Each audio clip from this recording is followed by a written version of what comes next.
C'est une grosse erreur humaine qui est à l'origine de ce naufrage comparé par des rescapés à celui du Titanic. C'est du moins l'avis du ministre italien de la Défense qui pointe du doigt le commandant du Costa Concordia.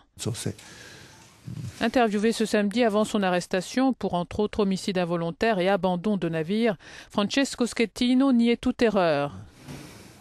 Les rochers heurtés par le navire se trouvaient à 100-150 mètres de la côte selon la carte maritime, alors que le bateau était à 300 mètres, assurait-il.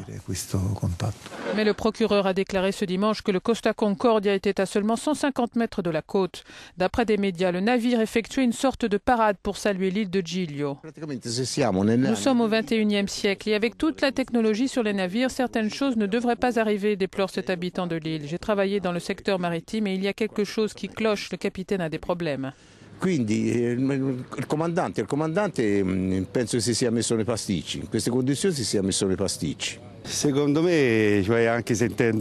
J'ai beaucoup d'amis qui sont capitaines et à mon avis cela ressemble à une erreur humaine, ajoute ce résident. Il est passé trop près des côtes de l'île, il aurait dû être plus loin. Plus de 450 passagers français étaient à bord du Costa Concordia. Une grande partie d'entre eux ont été acheminés par bus jusqu'à Marseille. 2 Français font partie des victimes. Les nouvelles sont effectivement mauvaises puisque le corps de papa a été retrouvé. Donc il est effectivement concrètement aujourd'hui décédé, donc il ne rentrera pas avec nous.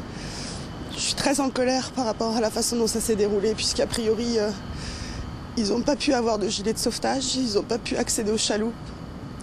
Ils ont vu les gilets jaunes partir avant eux, donc c'est quand même difficile d'entendre que les encadrants ont été capables de partir avant les gens qui sont sur le bateau.